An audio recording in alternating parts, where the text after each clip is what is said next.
सर्वप्रथम आज 10वीचा निकाल लागणार आहे, त्याबद्दल सर्व विद्यार्थ्यांचं खूप खूप अभिनंदन. आणि यावर्षी शासनाने महत्त्वाकांक्षी निर्णय घेतलेला आहे की आता 11वीची प्रवेश प्रक्रिया ही ऑनलाईन होणार आहे.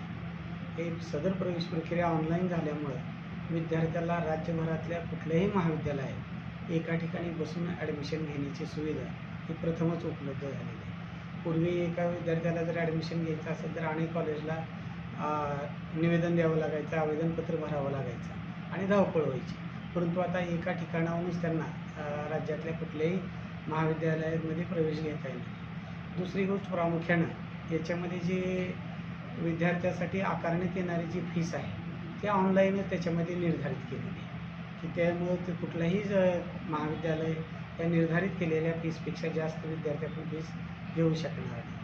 त्याचबरोबर इथं ऑनलाईनमध्ये विद्यार्थ्यांना त्या कनिष्ठ महाविद्यालयाची असणारी इनटेक कॅपॅसिटी, प्रवेश क्षमता, त्याचबरोबर तिथं असणारे जे विषय आहेत या विषयाचीही माहिती होणार आहे की जेणेकरून भविष्यामध्ये विद्यार्थ्याची फसगत होणार नाही किंवा त्याला एखादा विषय तिथं चालू आहे नाही याचीही माहिती त्याला तिथं सगळी मिळणार आहे. त्याच्यामुळं विद्यार्थ्याचे ऑनलाईन प्रवेश प्रक्रियेमध्ये एकाच ठिकाणी सगळ्यांना प्रवेश घेणं आणि सदर प्रवेश हा गुणवत्तेच्या आधारे दिला जाणार. त्याच्यामुळे इथलं कुठलंही बाकीच्या गोष्टीला कुठलाही वाव राहणार नाही.